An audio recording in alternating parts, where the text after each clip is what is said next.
So I've got a couple of new covers to put on these chiropractic tables, and it's not going to involve heavy-duty work. This is not going to be a heavy repair video like some of them are, sorry. But I just thought we would use the occasion of replacing these covers to talk about the direction that the repair industry has taken over the years, and how that we can be alert to different opportunities, and how that we can use better judgment over the years. As we've seen how things have worked out, we can use better judgment now in assessing, whether to repair or to recover. So I'm just going to get started here and dismantling this, and we can talk about that. Okay, well, we are back. We had to pause for a few hours.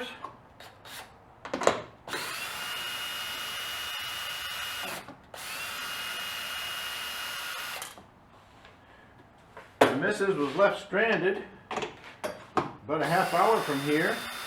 The battery had a catastrophic event, so we had to get her new battery.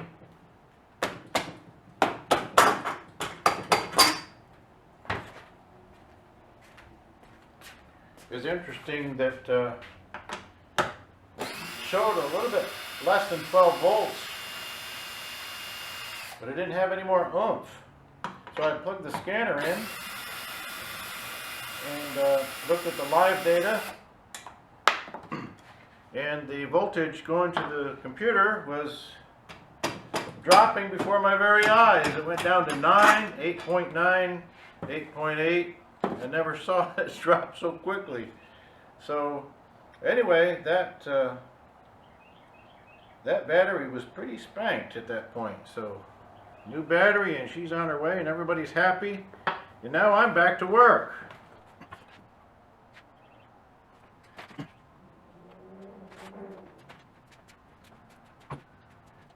Okay, so I'm just going to cut off this original cover here.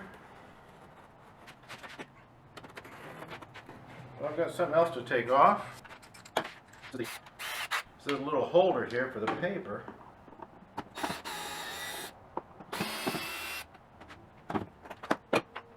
Okay, let me make a mark.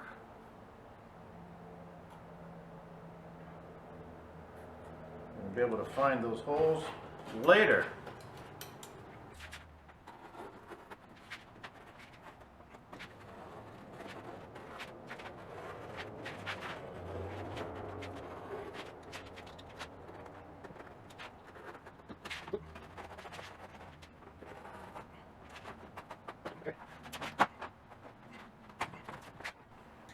Some areas here that are stapled quite extensively.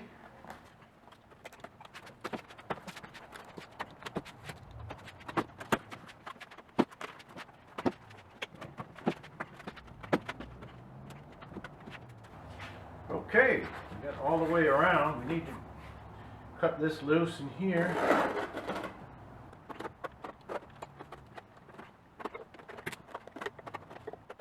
I guess we're going to have to remove this dowel as well.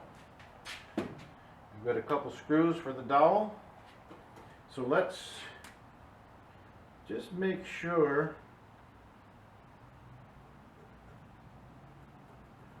we can line that up and use the same holes when we put it back in.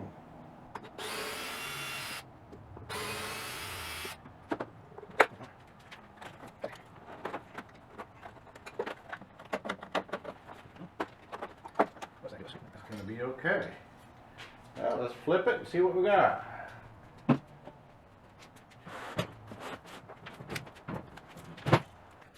Oh, out of frame. Here we go. That's the flipping table.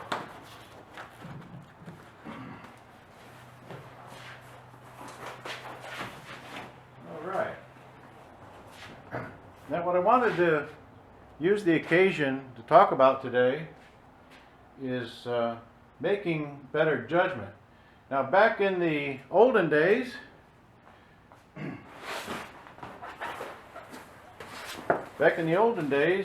of this business, people thought they could vinyl repair everything. And even something like that, they would say, yeah, we'll do a vinyl repair on there. But see how brittle this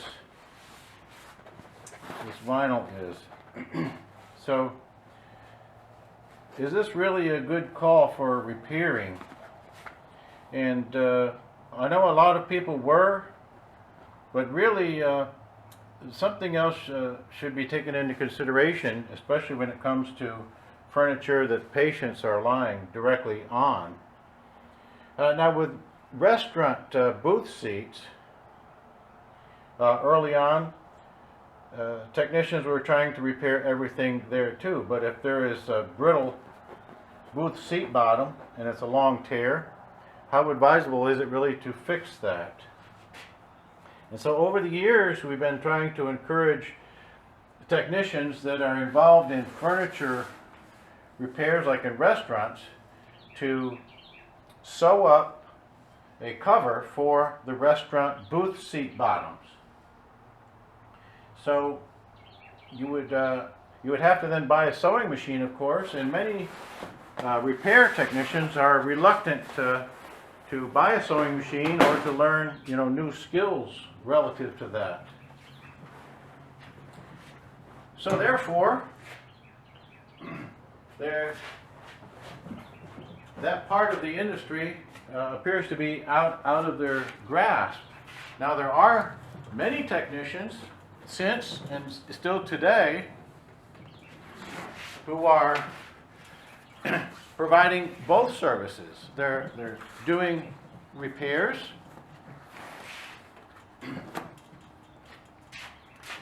where it's called for and doing replacements where it's called for. So that's a good balance, and it shows good judgment. Shows that they're not wanting to get in, over their heads really in the repair business.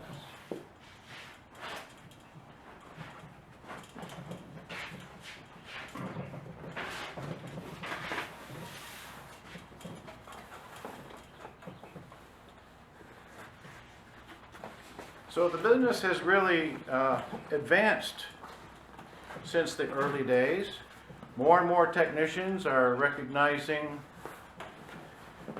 that every scenario isn't a repair scenario. There's definitely a place for recovering.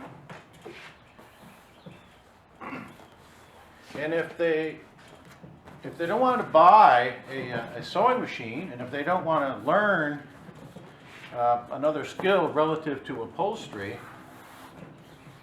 then the other thing that's available, by the way, is to purchase pre-made seat covers. Now, with the advent of the internet, there are covers available. So now you can go online and you can order a restaurant booth seat cover pre-sewn. Well, that's a pretty good deal. That's pretty handy right there.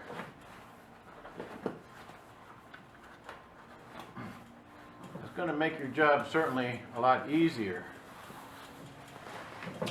Well, there's a snug fit right there. In fact, this is a pre-sewn cover here, and I'll tell you more about that in a minute. That's a nice snug fit, but hey, good. That's what we wanted. We got to work to pull that a little bit, nice and snug. That'll be just absolutely fine.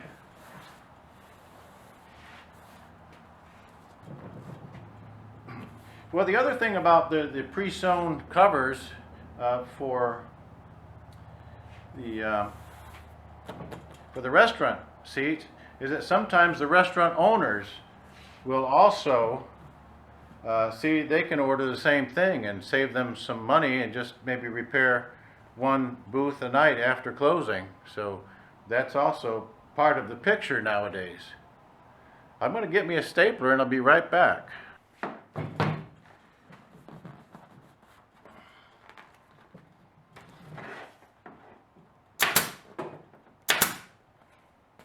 Okay, I'm going to be using 3/8 crown, 3/8 length of a leg on the staples, and these are stainless staples too. Let me hit a couple staples on the other end and a couple on each side, and then we'll flip it.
So there is one consideration that we want to pay attention to whenever we talk about doing reupholstering for the medical field.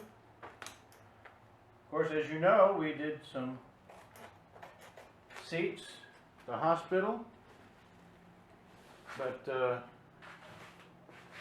course those were not patient seats, those were visitor seats. So the patient wasn't going to be sitting directly on those seats. For the chiropractor here, however, the patient is going to be laying directly on the vinyl. Now there's paper, of course, where the face will hit the vinyl, so that's changed every time. And so therefore there's always a safety, you know. And hygiene is the prime consideration there for the patient. And so, so why can't I get this little piece off of here? That's the question. There we go. Little excess.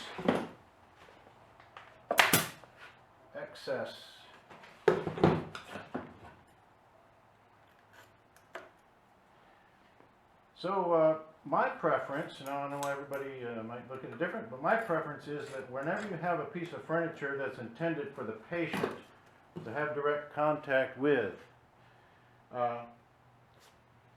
it would be a good idea to recover instead of repair. Because even in the neck area where the damage was here, obviously there's places where the customer or the patient is touching the vinyl where there's no paper. Their skin from the neck is directly on the vinyl. That's where it was brittle and that's where it was torn out. And so, do you really want your repair to be in direct contact with the patient? I think not.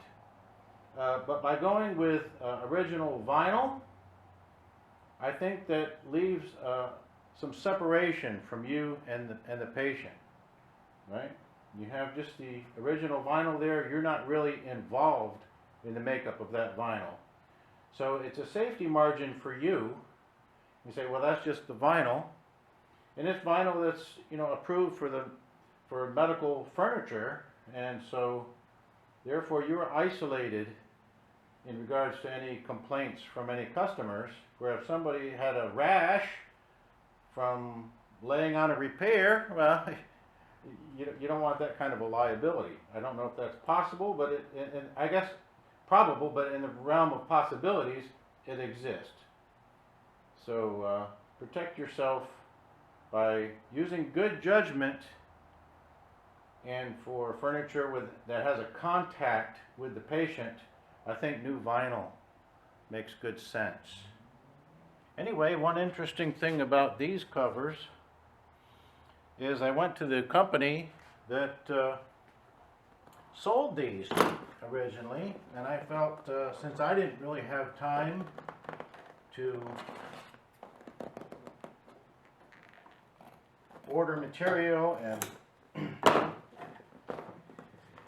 sew up covers, it just would be more prudent for me to order something from the company that made these. Well, as it turns out, they didn't seem to know anything about these covers. They said, yeah, they could make some covers, but it's not like they had covers in stock. And so they wanted me to give them some dimensions. Well, I figured a company that already made these would have, you know, the dimensions. No? You know, so I asked them, you know, about it. Well, I didn't get an answer. So I think the company is a new one that bought out the original company, as far as I know. And I was thinking, well, if you bought out the company, certainly there should be a file folder somewhere with all of the specifications, right? No? Nothing.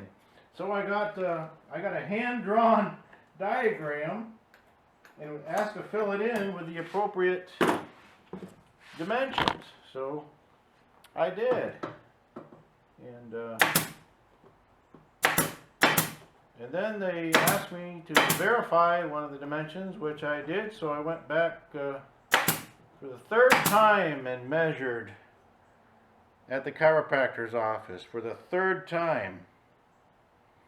And I began to think, you know, after doing all this, I should have just made the cover myself.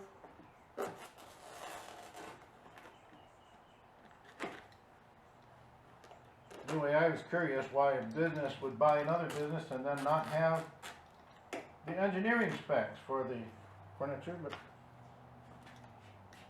I still don't know the reason, and I didn't inquire to be, you know, critical. I was just inquired because I didn't understand.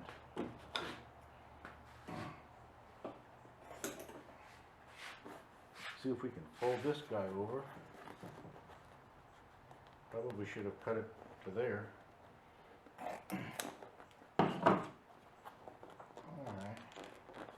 let's do that.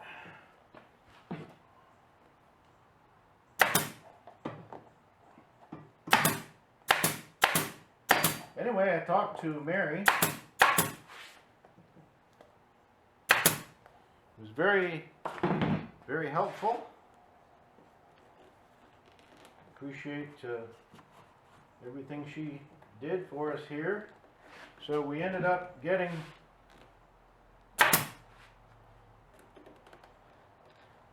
these covers made to the dimensions I gave them. Things appear to be working out pretty good. So I think maybe Mary would appreciate me following up and just letting her know that the dimensions I gave her worked out. So now the company has some specifications. If somebody else calls and wants a cover, well, there you go. There you go. They need to know that this one worked, and that way they can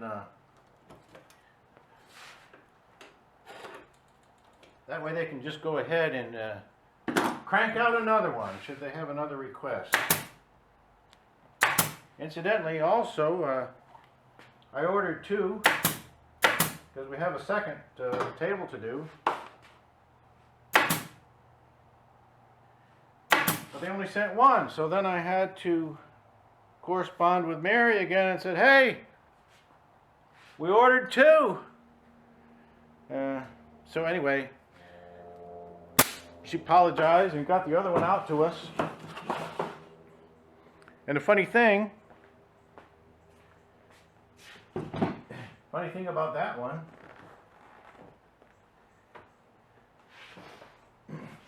is that they didn't charge us for the second one. So we kept calling, trying to find a way to pay for the second one. Finally, we got through. And Mary had been off work for a little bit. Finally got through though, and forced a payment upon them, you know.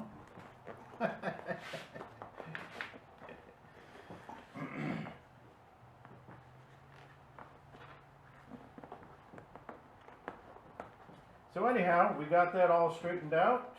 Things worked out pretty good.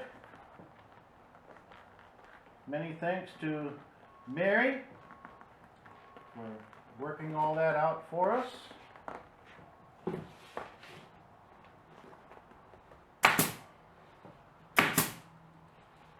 I'm out of staples. Be right back.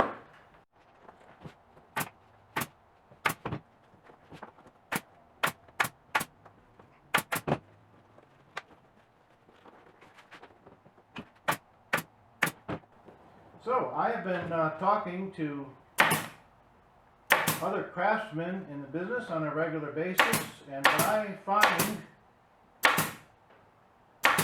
is that there are many craftsmen nowadays who are doing exactly as we're doing here.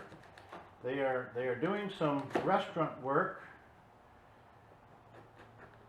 and putting covers on the booth seats.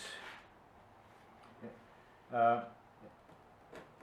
so the industry is really using really good sense now, I think, in serving the public better than ever before.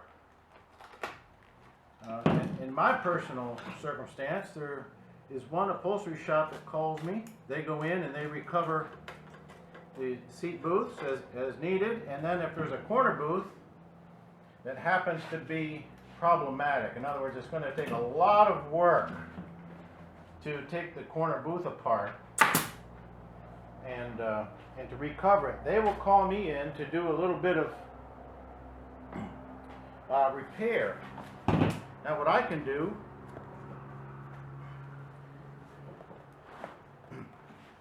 I charge a flat initial flat fee, which is a service call fee, right? And I work from there. So a service call fee would entail getting to the job, mixing the proper color enough to do a repair. Right? It'd be one service call for me. I know other people may do it differently. I'm just letting you know what I look for, really, if I get called to do such a thing. All right? So, as far as that goes, when the upholstery shop calls me to do that kind of a repair call, what I'll do for them, charge my regular fee, but then the deal is what can I do for that service call that's beneficial for them? For example, after getting there and preparing the color, the first small repair might take, 2 minutes to actually repair. So if that repair takes 2 minutes, and let's say there are a couple more repairs, and they only take 2 minutes each, then can I include those other repairs in the same service fee? And I can. if the other repairs are not that extensive, what's wrong with just including 2, 3, or 4 2-minute repairs, right? We have the color already. I mean, that's what the service fee is. It accounts for the custom color, right? So that's a good service for them. They go in, they do what they do, and believe you me, they have to do what they do kind of quickly because nobody wants to pay anymore for restaurant booth seats.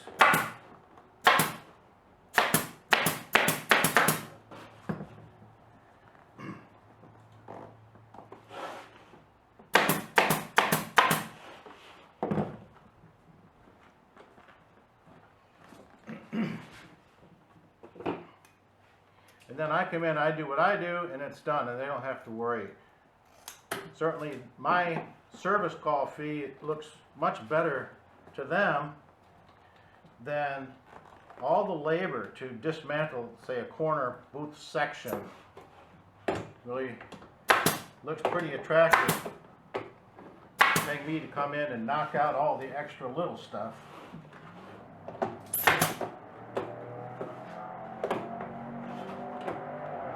Come on.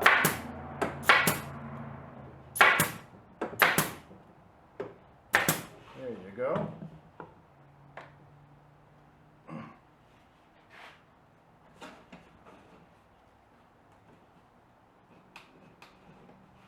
So the industry is moving forward nicely, I think. And so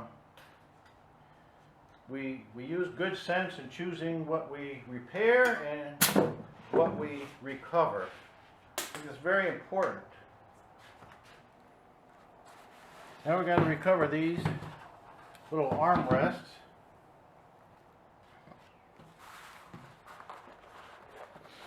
Just going to go over top of these.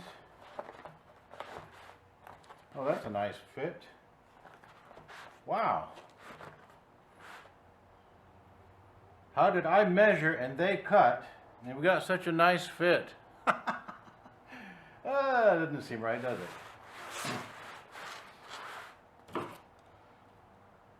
Now, talking to one of these same technicians, one area where the business is not moving forward is in color matching.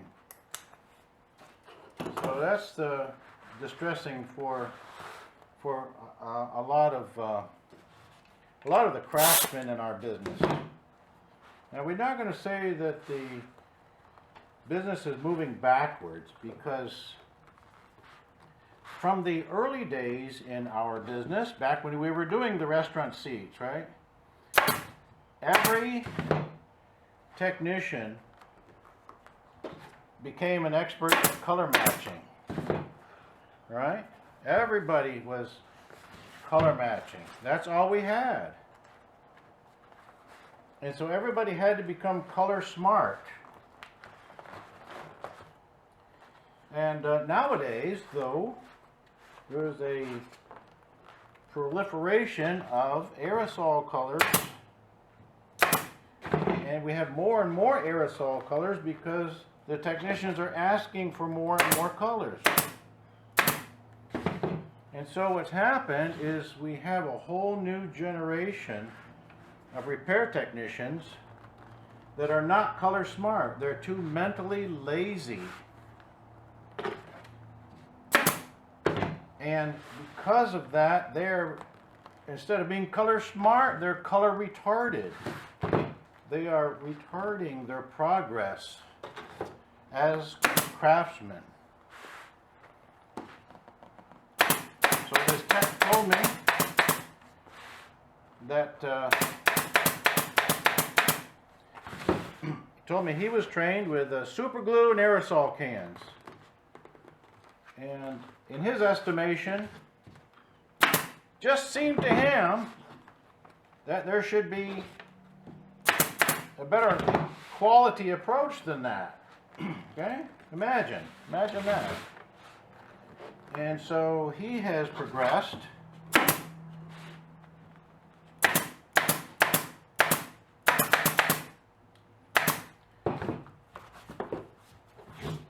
he has progressed to be quite the craftsman in these days and times. So good for him. And it's just so good to hear that.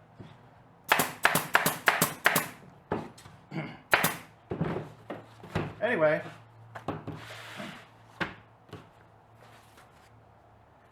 so we have this new generation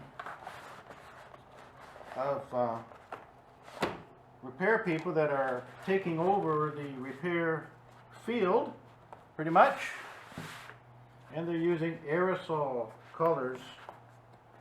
So what they're doing is they're grabbing the closest aerosol.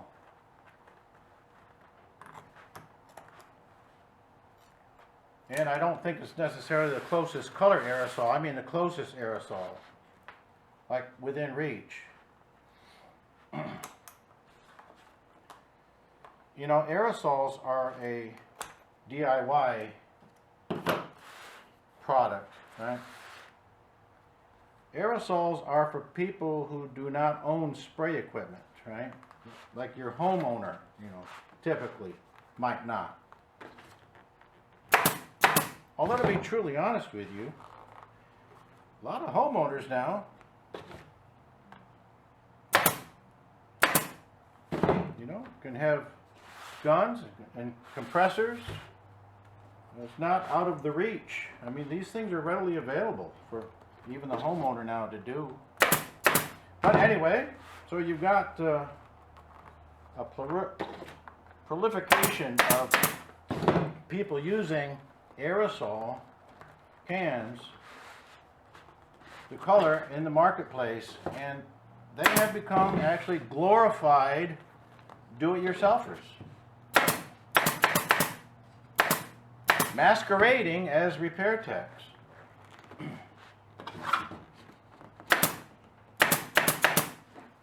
And like I say, it's not that you could say that the business is moving backwards, because it never was that way. It never was that backwards.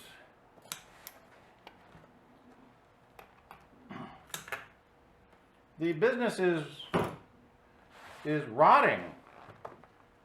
You know, it's not progressing, but it's not going backwards. It's like rotting on the vine.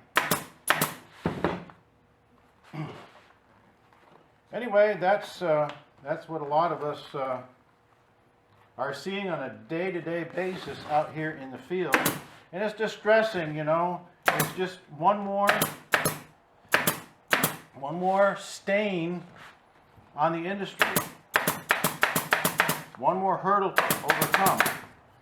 In fact, one Lexus dealership I know of, they had a vendor that was doing quite a bit of work there, and he was using vinyl repair compounds, super glue, and aerosol paints. And the dealership said, hey, if I'm going to just pick from a variety of aerosol colors, I'm just going to buy a whole bunch of aerosols and get my cleanup boy to do the repairs. He can just grab, and I can pay somebody minimum wage and do that. Well, yes, congratulations. Makes good sense to me. Makes great sense to me. Let's get these things installed.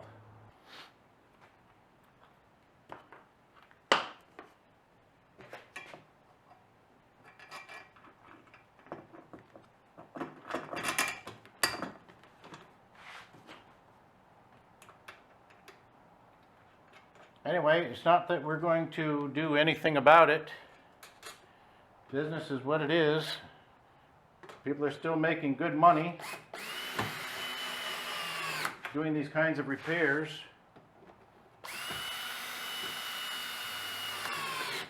We don't understand it, but it is what it is.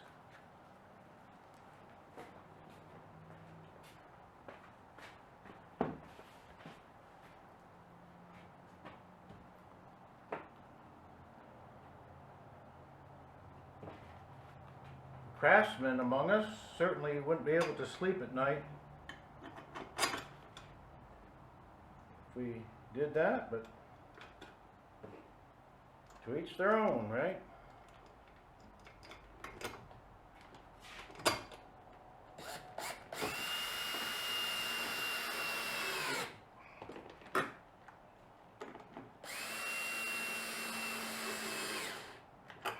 There we go. The last of the battery, and we're done.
Okay, there's a hole here somewhere. I think it's right there. Alright, let's see if we can find the other one.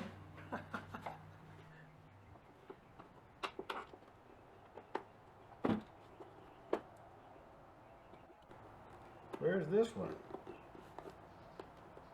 Right here. Here we go. Alright.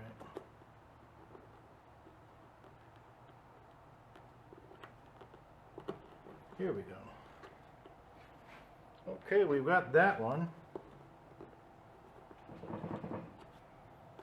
Let's see if this one's over a little further.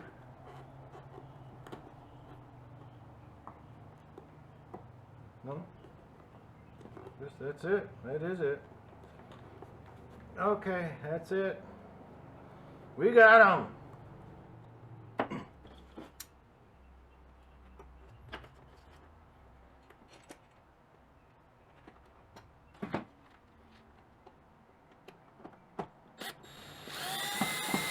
There you go.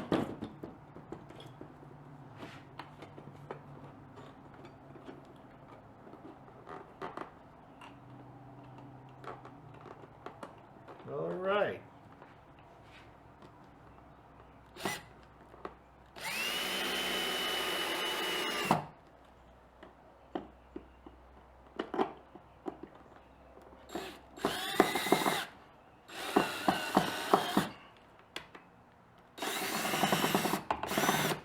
All right.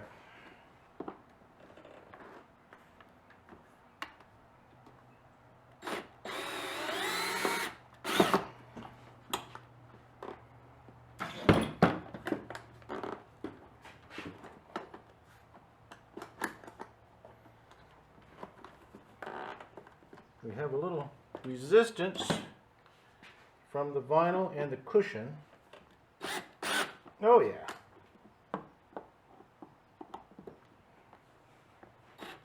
Oh yeah. There you go. That was the hardest part. Well, there you have it, folks. That's the long and short of it. It's a very nice cover.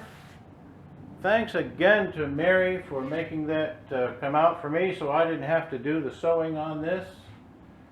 It's a perfect fit. It looks really nice. So the chiropractor will be happy with this. We have to deliver it tomorrow. And for that reason, I'm not going to touch up any of the paint. I know that wasn't included, but we don't want to deliver it tomorrow and then have whoever's lying on here smell this fresh paint. We'll have to pick another time, you know, if we're going to be touching up something like that, and let that gas out, you know, while it's curing without bothering the patients. So anyway, I hope this was positive for you as we discussed progressing forward in the business. This channel is always with the intent of focusing on moving forward with new ideas and being positive. And so I hope that when we talk about the way things are, that you understand it's a way of analyzing things so that hopefully we can all be of better service, and we can move in a positive direction that benefits the customer. So thank you for watching. See you next time.